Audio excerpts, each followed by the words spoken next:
O texto de 2 Samuel 24:14 diz o seguinte: Então Davi disse a Gade: Estou muito angustiado, porém é preferível que caiamos nas mãos do Senhor, porque muitas são as suas misericórdias. Não quero cair nas mãos dos homens. Há um contraste entre Davi e Adão. Quando Adão foi confrontado por ter pecado, tentou se eximir de suas responsabilidades, culpando Eva e, por consequência, a Deus, a mulher que tu me deste. Foi assim que Adão disse. Foi essa a sua resposta. Mas Davi fez diferente quando agiu mal perante o Senhor. Pediu que o castigo fosse colocado sobre ele e não sobre o povo. Ele poderia escolher entre as opções: 7 anos de fome em sua terra, 3 meses perseguido por seus inimigos e 3 dias de peste. Porém, Davi não escolhe nenhum, apenas prefere cair nas mãos do Senhor. Sim, ser tratado por Deus continua sendo o melhor de todos os remédios, pois é restaurador esse cuidado amoroso em tempos de arrependimento por pecados cometidos. Você tem algum pecado a ser tratado hoje? É uma pergunta para nós. Se sim, não tenha receio de colocar-se por completo nas mãos do Senhor. A palavra do Senhor começa o texto de 2 Samuel, e também isso é referenciado em Crônicas, se não me engano, no início dos capítulos ali de 2 Crônicas. E o Senhor incitou Davi a fazer o censo. Isso era um pecado, não era a vontade do Senhor, a menos que Deus ordenasse. E ele incitou, e logo após aquilo, o Senhor queria, com aquela incitação, castigar o povo pelos seus pecados de idolatria e por coisas terríveis que o povo cometia. Queridos, eu olho para isso, eu vejo a misericórdia do Senhor, porque Davi era um homem segundo o coração de Deus, e o Senhor conhecia. Então, colocando isso nas mãos de Davi, ele sabia onde iria parar. O Senhor sabe de todas as coisas. Alguns de nós talvez não conseguem crer, mas tudo está debaixo das mãos do Senhor. E aquilo que o Senhor não tinha como plano ideal, ele também sabe que nós nos colocaríamos e agiríamos daquela forma que ele colocou para nós. Então, ele sabe das consequências que serão lançadas sobre nós. O Senhor é um Deus de amor. E louvado seja o nome de Deus, porque Ele é um Deus bom. Imagine eu e você, se nós obedecêssemos a um Deus e nós fôssemos servos e submissos a um Deus que não fosse um Deus bom. Imagina se você e eu, com todos os nossos pecados já cometidos contra o Senhor, e se cada um desses pecados fossem recebidos, a culpa devida a eles por um Deus carrasco, por um Deus que é ruim, por um Deus que não ama. Queridos, a própria palavra, o próprio Deus nos chama de filho. A palavra do Senhor diz que aqueles que receberam a Cristo, todos quanto receberam, aqueles que creram nele, Deus deu-lhes o poder de serem feitos filhos de Deus. E isso não proveio de nós, porque nós não temos condição alguma de fazer isso acontecer. Isso veio do coração de Deus para o nosso coração, veio do amor do Senhor para com as nossas vidas, veio do poder restaurador de Deus para nós que precisávamos ser restaurados. É um Deus que pode para pessoas que não poderiam fazer nada. É um Deus de misericórdia para quem precisava dessa misericórdia. Então é tudo a partir dele.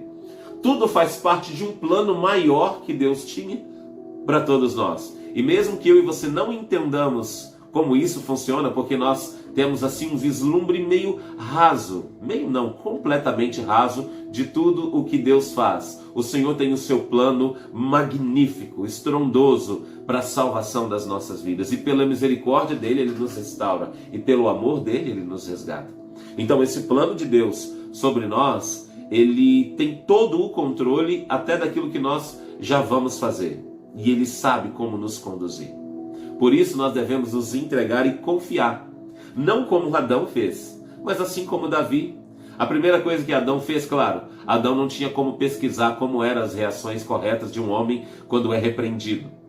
Se eu não me engano, pode ser que não seja, mas tudo indica que sim, essa foi a primeira repreensão que um homem teve.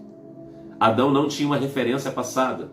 É muito normal, é muito comum eu e você olharmos para Adão e dizermos: poxa vida, esse cara, ele tomou as decisões completamente erradas, se fosse eu teria feito diferente. Mas quando nós olhamos para alguém que falhou, nós olhamos com a ótica daquilo que já passou. Como as pessoas que condenaram Jesus quando ele ainda estava na terra. Condenaram, nós poderíamos dizer, eu não condenaria Jesus, eu não diria solta Barrabás e crucifica Cristo. Irmãos, as pessoas não tinham a visão de Cristo que eu e você temos hoje. Claro, havia o pecado, nós poderíamos sim tomar uma decisão diferente, mas lembra que até os discípulos abandonaram a Cristo, todos fugiram.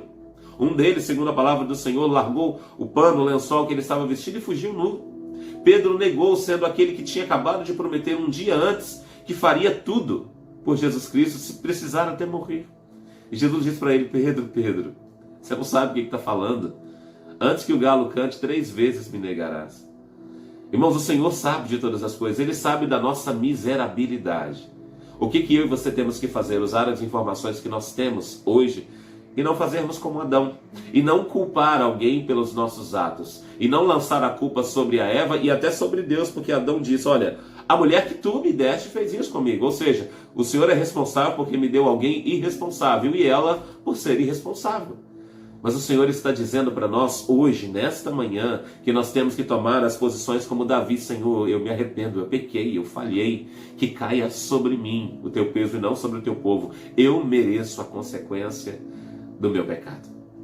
É exatamente o que o Senhor quer que nós façamos. Não assumir algo que nós não temos culpa. O Senhor é justo. Não fazer algo que nós não merecemos. O Senhor está nos dizendo que nós precisamos tomar as posições corretas, as posições devidas na nossa vida. Assumir os nossos erros. Tem algum erro hoje que você comete? Que você comete como algo familiar, algo que você... Todas as vezes que sai para o trabalho acaba fazendo, todas as vezes que dá uma volta na rua, todas as vezes que você está sozinho, todas as vezes que você se encontra num círculo de pessoas que não são cristãs, algo de estimação.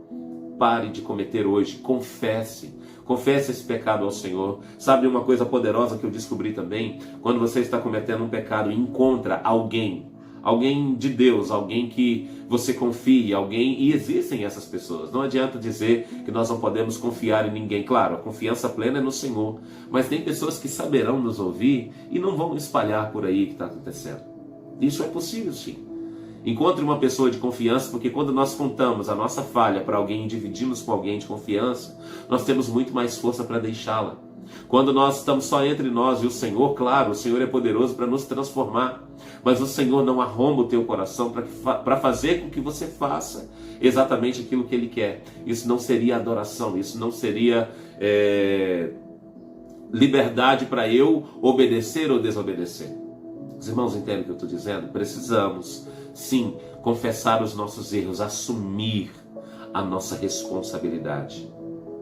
Nós, como maridos, como sacerdotes do lar, eu sei que algumas pessoas têm dificuldades para assimilar. Não é sacerdote no sentido de que eu faço sacrifícios pela minha família, que é isso que o sacerdote fazia. Ele sacrificava por ele e por todo o povo. Não é esse tipo de sacerdote. Mas eu digo aquele sacerdote responsável por implantar a palavra de Deus dentro da sua casa. Não que a esposa não tenha que fazer, mas aquele que chama os filhos para orar, aquele que abre a Bíblia, aquele que ensina, aquele que reparte, aquele que não é só sacerdote da casa, mas por onde ele passa ele é referência espiritual.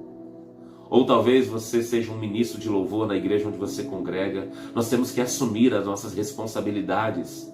Nós temos que assumir isso com todo respeito e zelo, porque tudo que nós fazemos é pensando na glorificação ao nosso Deus.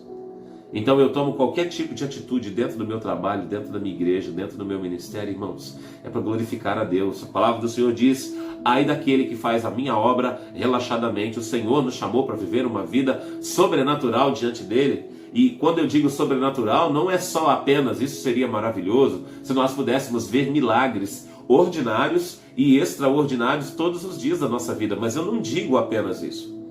Eu digo uma vida sobrenatural na qual eu reconheço que eu estou nesse mundo, mas eu não pertenço a esse mundo.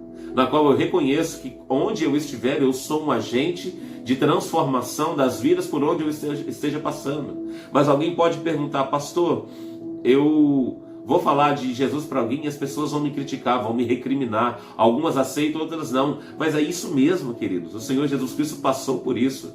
Dos seus 12 discípulos mais próximos, um se perdeu. O Senhor Jesus Cristo estava aqui na terra dando liberdade para que os seus discípulos escolhessem. E aí estava a oportunidade de Judas também estar com os demais.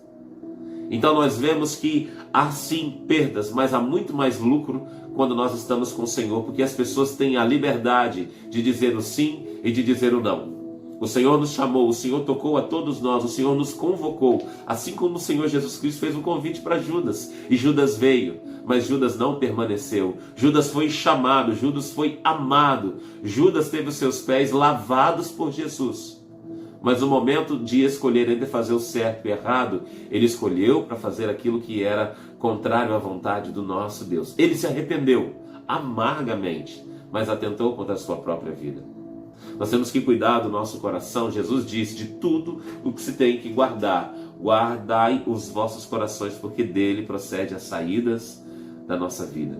Então guarda para que não entre amarguras, guarde para que não entre o ódio, guarde para que não se permaneça aquilo que estava no passado, aquilo que o Espírito Santo veio e fez uma faxina. Não coloque para dentro de novo aquilo que o Senhor já tirou. Não ponha para dentro de novo aquilo que o Senhor já repreendeu da sua vida. E vamos viver uma vida de intimidade, assumindo os erros e assumindo também os riscos e as consequências. Tudo isso faz parte de um processo. Eu creio que Deus vai se alegrar conosco. Amém, queridos? E aquilo que eu não consegui transmitir para os irmãos através da fala, através da pregação, que o Espírito Santo, que é o nosso Rei, o nosso Redentor, que habita em nós, ele não só nos visita, ele habita na vida dos filhos de Deus, possa complementar no coração de cada um dos irmãos. Amém?